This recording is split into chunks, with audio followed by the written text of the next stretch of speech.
Good morning students, welcome to Vidyashram e learning programme.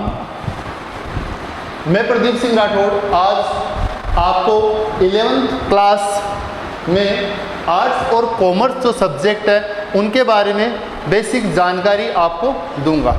So students, आज हम बात करेंगे 11th कॉमर्स और आर्ट्स की। और इससे पहले 10th क्लास पास करने की आपको बहुत बहुत बधाई है स्टूडेंट्स।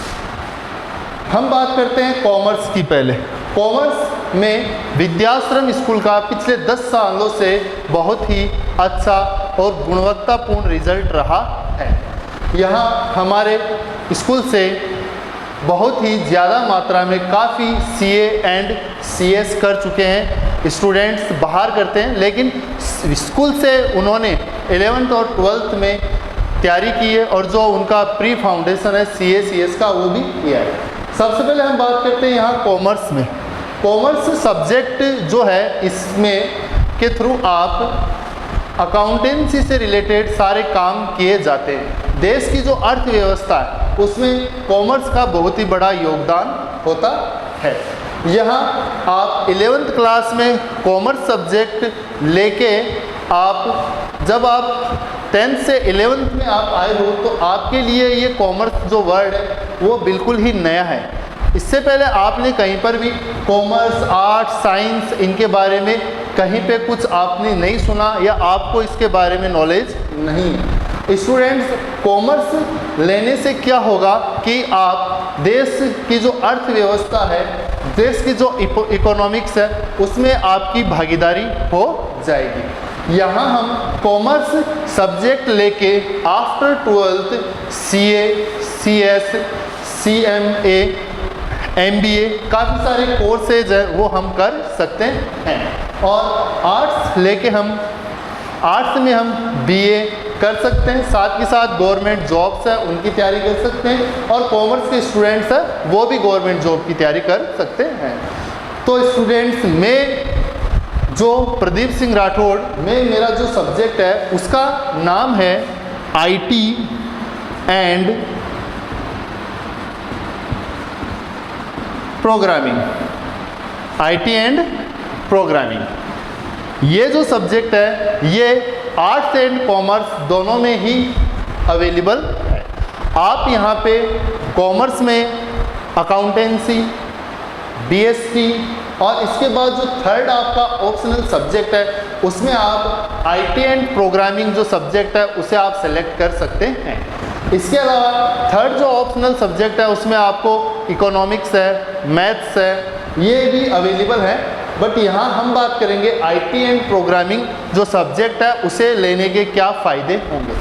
तो सबसे पहले बात ये है स्टूडेंट्स, यदि हम IT एंड प्रोग्रामिंग जो हमारा सब्जेक्ट है वो यदि हम लेते हैं ये, तो इसका सबसे बड़ा बेनिफिट हमें ये रहेगा कि हम टेक्नोलॉजी से जुड़ेंगे, क्योंकि आने वाला समय है वो टेक्नोलॉजी का है।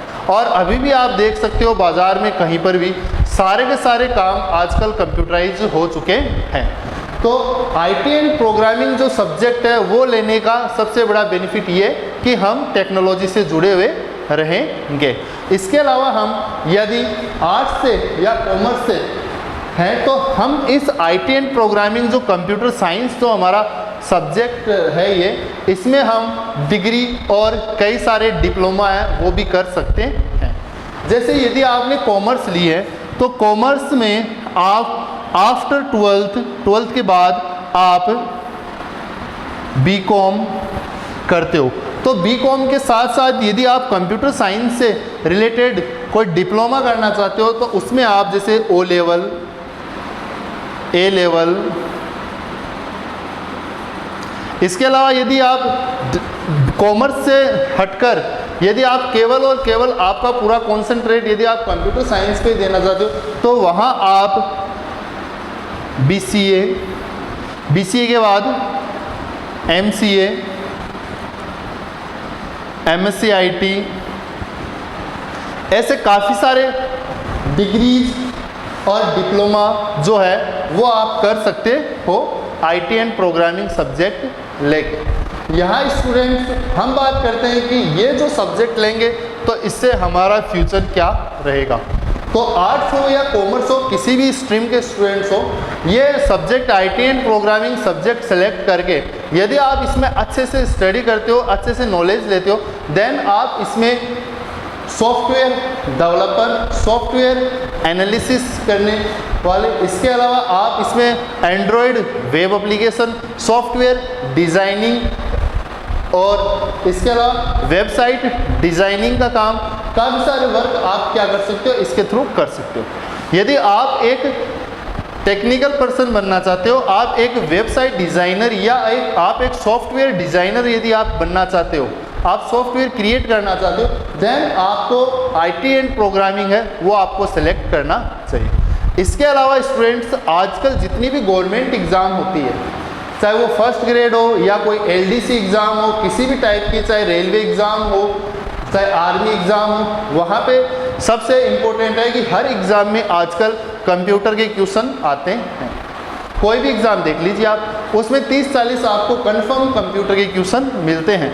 तो स्टूडेंट्स, यदि आप आईटी एंड प्रोग्रामिंग ये सब्जेक्ट सेलेक्ट करते हो, तो वहाँ पे कोई भी यदि आप कंपटीशन एग्ज़ाम फाइट करते हो, चाहे वो बैंक का हो, बैंक के कंप्यूटर एग्ज़ाम में भी कंप्यूटर के क्वेश्चन आते हैं आपके, तो वहाँ पे आप क्या कर सकते हो, उन क्वेश्चंस को इजीली सॉल्व कर सकते हो। तो आने वाले भविष्य में कंप्यूटर्स का बहुत ज़्यादा यूज होगा और अभी भी आप देख सकते हो वर्तमान में भी बहुत ज़्यादा यूज हो रहा है। तो स्टूडेंट्स, हम यहाँ पे बात करते हैं आगे कि ये जो सब्जेक्ट है आईटी एंड प्रोग्रामिंग, ठीक है, यहाँ पे इसमें 11th क्लास के अंदर आपको आईटी एंड प्रोग्रामिंग के अंदर हम आपको प्रोग्रामिंग लैंग्वेजेज का नॉलेज देंगे, जिसमें हम सी लैंग्वेज, इसके बाद C++ लैंग्वेज, उसके अलावा डाटाबेस मैनेजमेंट सिस्टम जो DBMS है, उसके बारे में हम आपको यहाँ पे जानकारी देंगे। ओके, यहाँ पे हम बात करते हैं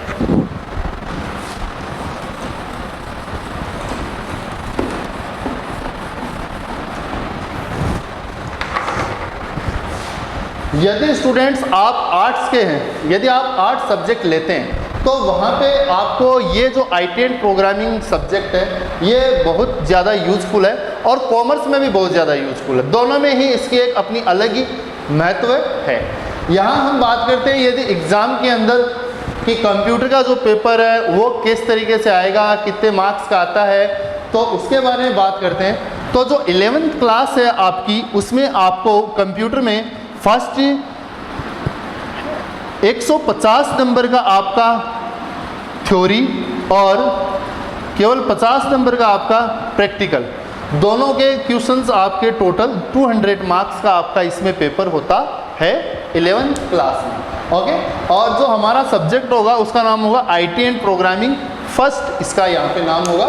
150 नंबर के इसमें थ्योरी के क्वेश्चन होंगे और 50 नंबर आपके प्रैक्टिकल के होंगे, तो कुल मिला के 200 नंबर का आपका 11th क्लास में होगा, जिसमें आपके यूनिट टेस्ट भी सम्मिलित हैं और हाफ ईयरली एग्ज़ाम, अर्धवार्षिक परीक्षा और जो आपकी वार्षिक परीक्षा, उन सभी एग्ज़ाम्स के मार्क्स का टोटल होगा कितना, 150 और 50 नंबर होंगे आपके प्रैक्टिकल के 11th क्लास में आपको मिलेंगे। यदि ये कॉमर्स में या आर्ट्स में किसी में भी यदि मैं कंप्यूटर लेता हूँ दोनों में से, तो मेरे को 12th में इसका क्या होगा, 12th में इसका कितना प्रैक्टिकल रहता है, कितना थ्योरी रहता है, यदि ये क्वेश्चन आपके दिमाग में आ रहा है तो स्टूडेंट उसमें मैं आपको बता देता हूँ कि 12th क्लास के अंदर,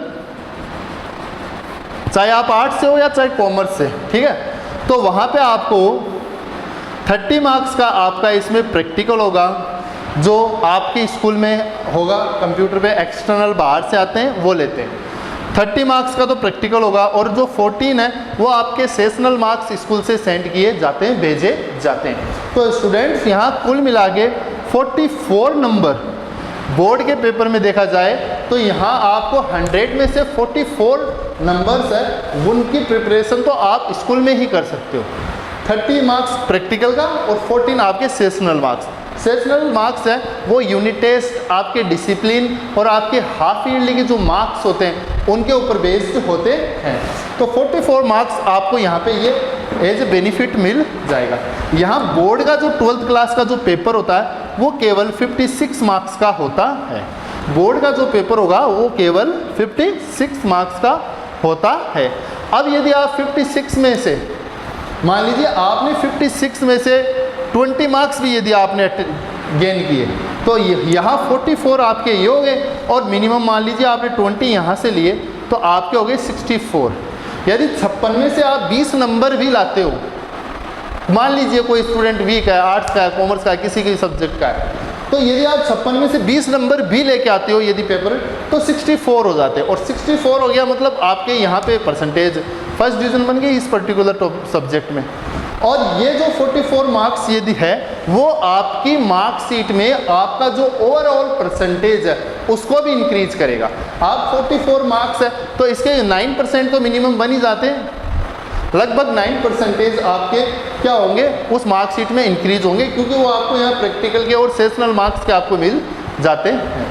तो यहाँ 56 नंबर का पेपर है 56 का, और इसमें कुल मिला के पूरे आपके जो क्वेश्चन है वो 30 क्वेश्चन आते हैं पेपर में, जिसमें 1 मार्क्स के और 2 मार्क्स के काफ़ी सारे क्वेश्चंस आते हैं। 1 मार्क्स के और 2 मार्क्स के आपको काफ़ी सारे क्वेश्चंस इसमें मिलेंगे स्टूडेंट्स। तो यहाँ पे नॉर्मली हम जो पेपर में 1 मार्क्स और 2 मार्क्स के जो क्वेश्चन आते हैं उनका टोटल वो 33 के समथिंग होते हैं, ठीक है। सिंपल जिनके आंसर बड़े ही छोटे होते हैं और वो बिल्कुल थ्योरी के क्वेश्चन होते हैं, उनके मार्क्स लगभग 1 मार्क्स और 2 मार्क्स वाले जो क्वेश्चन हैं उनका सभी का टोटल 33 के समथिंग होता है। तो यदि हम यहाँ पे देखें तो मतलब 77, 75 ये तो हम बड़ी इजीली ही क्या कर सकते हैं, स्कोर कर सकते हैं। और यदि फिर इससे और अच्छा करेंगे तो और अच्छे मार्क्स गेन कर पाएंगे। तो यहाँ पे आपको प्रैक्टिकल जो मार्क्स है उनका आपको बेनिफिट मिलता है अपनी मार्कशीट में। ओके,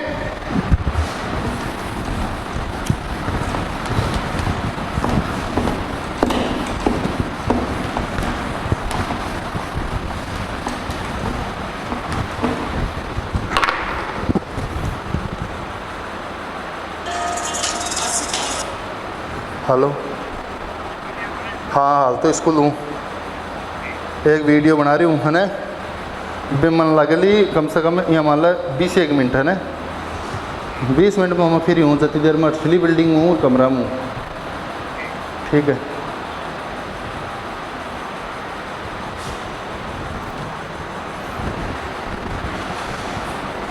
तो स्टूडेंट्स आज हम यहाँ पे हमारा जो सब्जेक्ट है उसका बेसिक जो है कॉन्सेप्ट, जो बेसिक परिचय वो हम यहाँ पे स्टडी करने जा रहे हैं। तो सबसे पहले मैं आपको बताता हूँ कि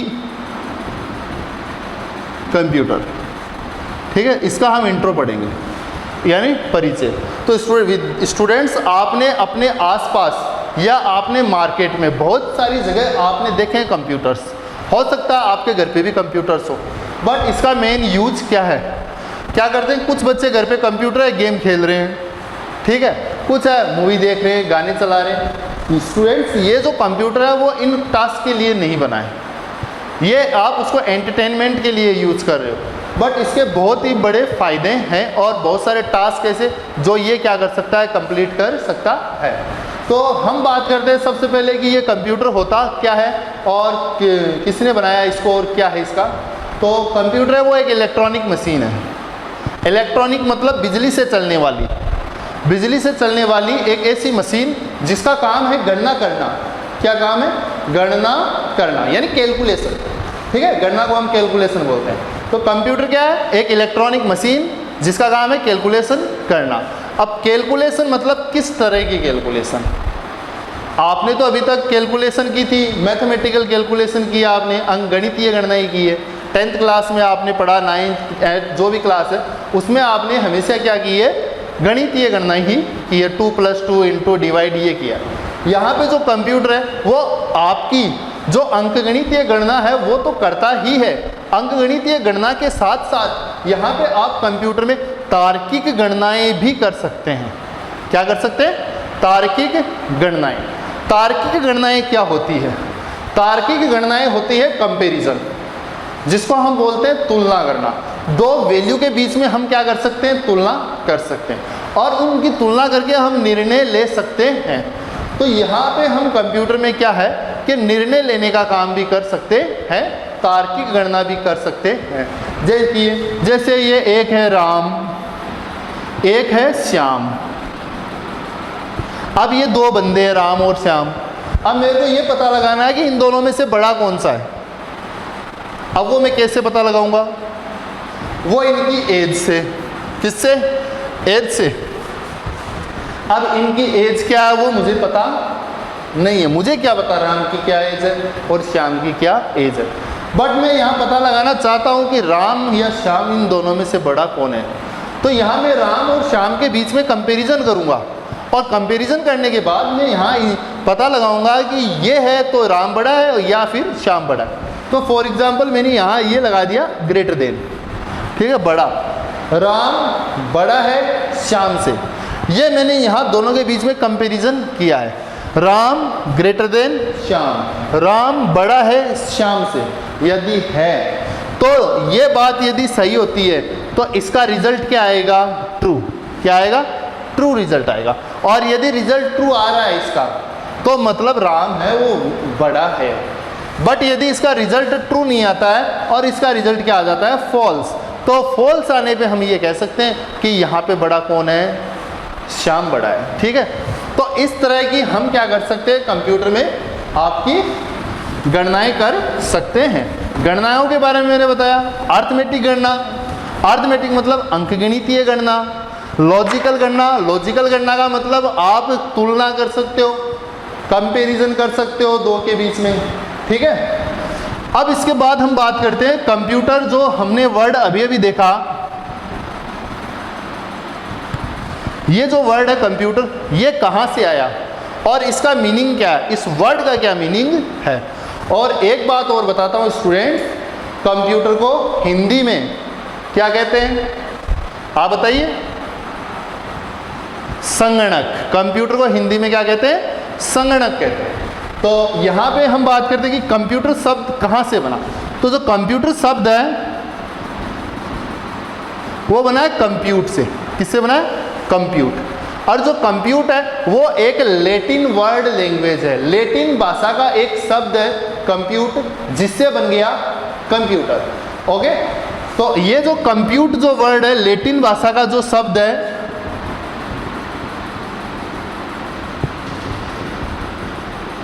लैटिन भाषा का शब्द है और जिससे बन गया कंप्यूट। और जो ये जो वर्ड है कंप्यूट, इसका मतलब है कैलकुलेशन। क्या है? कैलकुलेशन। तो हम कह सकते हैं कि कंप्यूटर एक क्या है? गणना करने की मशीन। कंप्यूटर वर्ड बना कंप्यूट से, कंप्यूट का मतलब है कैलकुलेशन, कैलकुलेशन का मतलब गणना।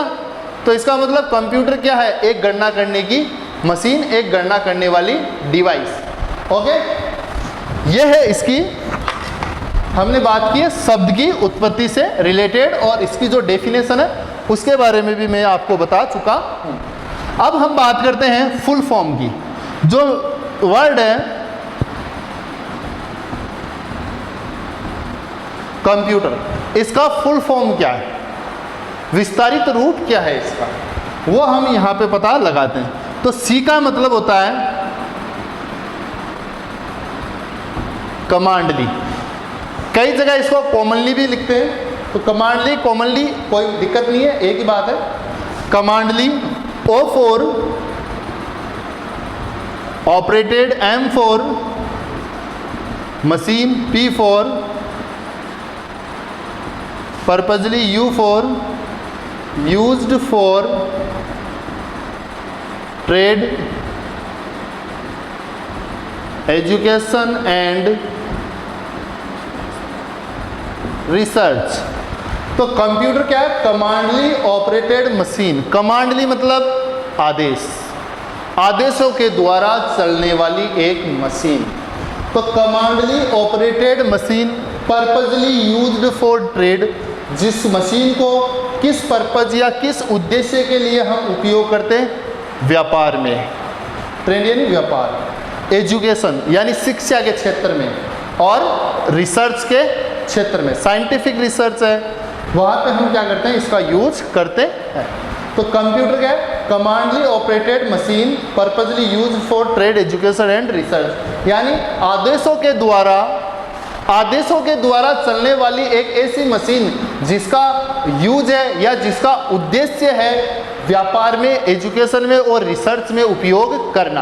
तो ये हमारे इसकी क्या है, फुल फॉर्म है, नोट कर लीजिए इसको आप अपनी कॉपी में।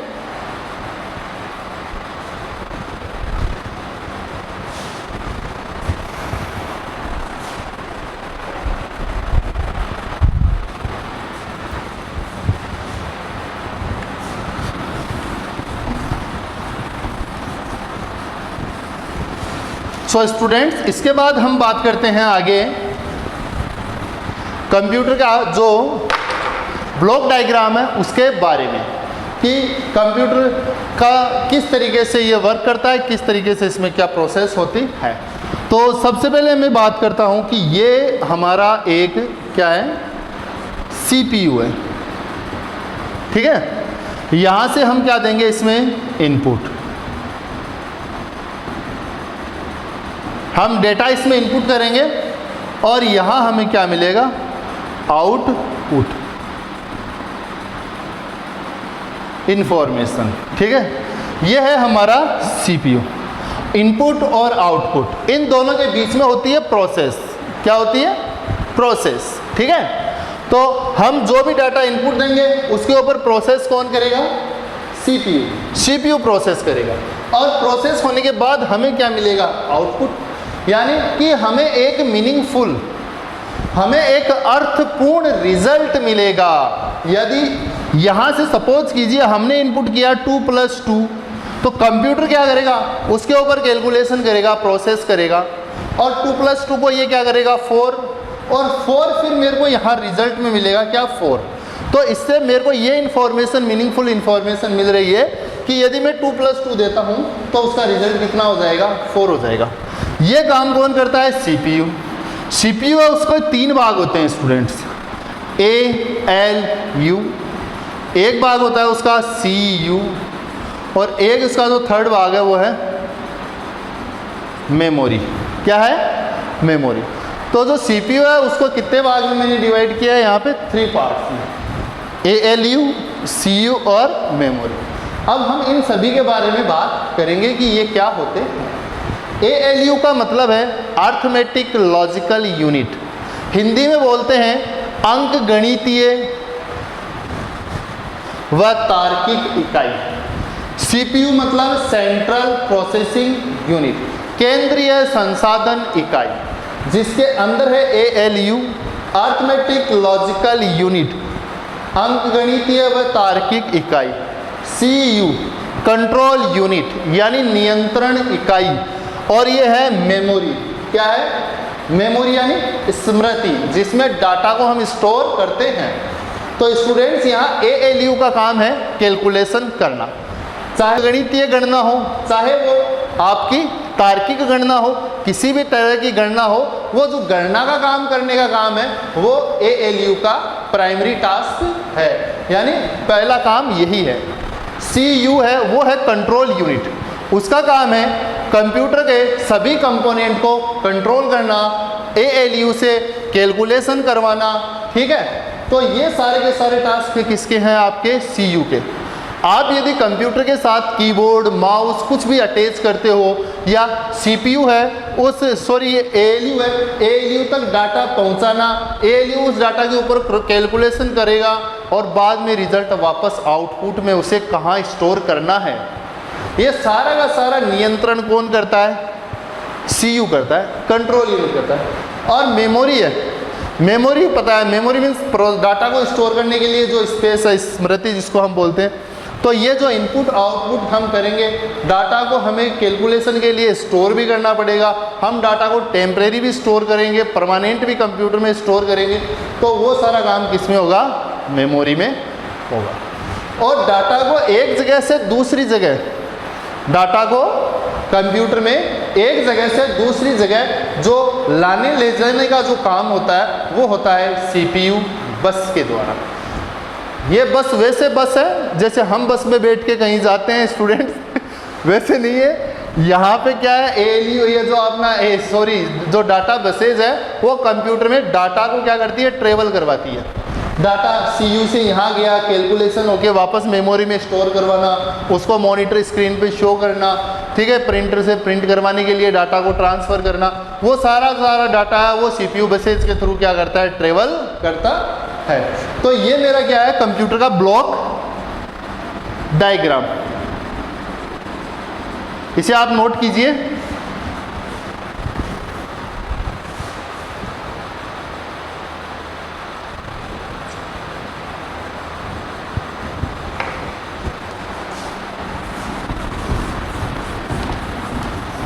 इसके बाद हम बात करते हैं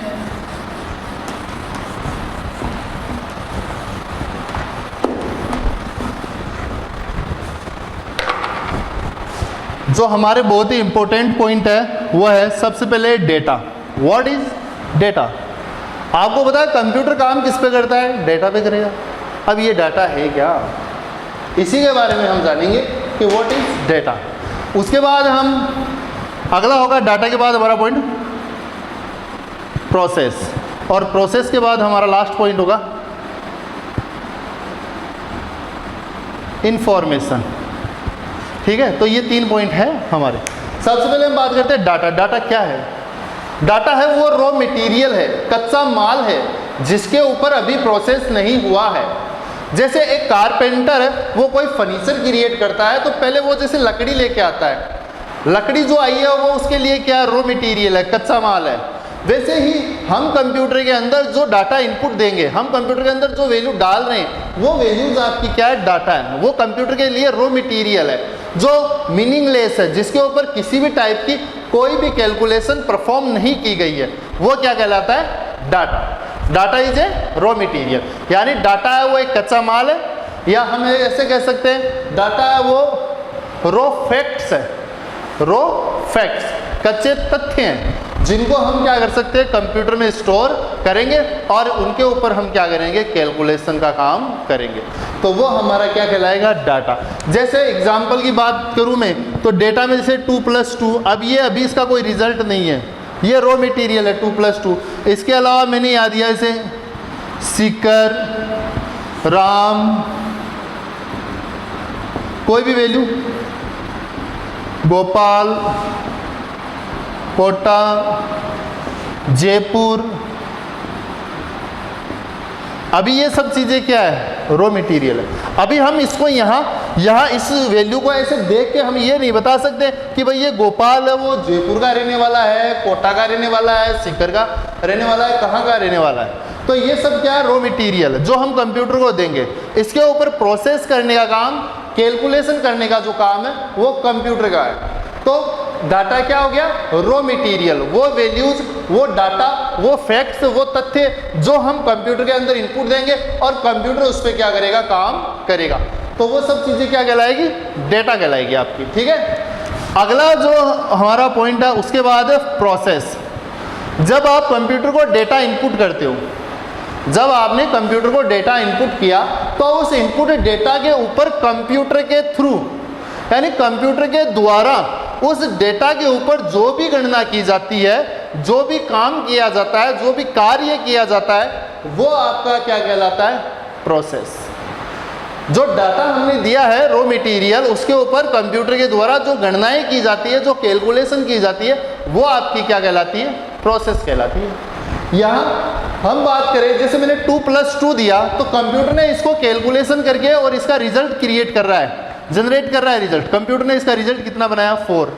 तो ये 2 + 2 को 4 में बदलना, कन्वर्ट करना, रिजल्ट कैलकुलेट करना, जो टास्क है वही आपका क्या है, प्रोसेस।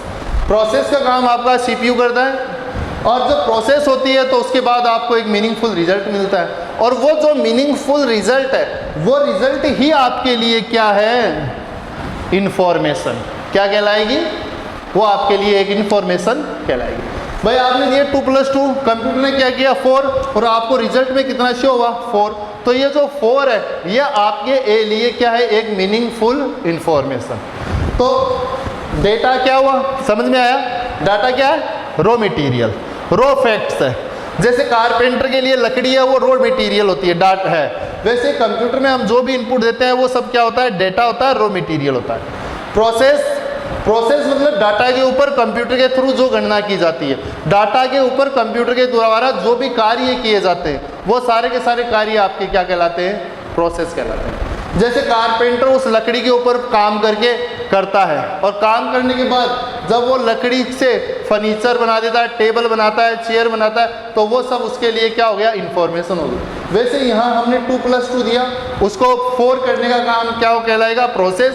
और प्रोसेस होने के बाद जो हमें आउटपुट में रिजल्ट मिल रहा है 4, वो 4 हमारे लिए क्या है, एक मीनिंगफुल, एक यूजफुल इंफॉर्मेशन होती है। सो स्टूडेंट्स, आज की इस क्लास में हमने क्या क्या बारे में स्टडी की आप एक बार सोचिए। और यहाँ पे मैं आपको बताता हूँ कि हमने यहाँ कॉमर्स और आर्ट्स में जो कंप्यूटर सब्जेक्ट है उससे लेने के फ़ायदे के बारे में हमने डिस्कस किया। इसके अलावा कंप्यूटर का बेसिक डायग्राम, फुल फॉर्म, उसकी डेफिनेशन और डाटा प्रोसेस, इंफॉर्मेशन, इन चीज़ों के बारे में हमने स्टडी किया। आई होप आपको समझ में आया होगा। Thanks for watching video. मिलते हैं अगली क्लास में।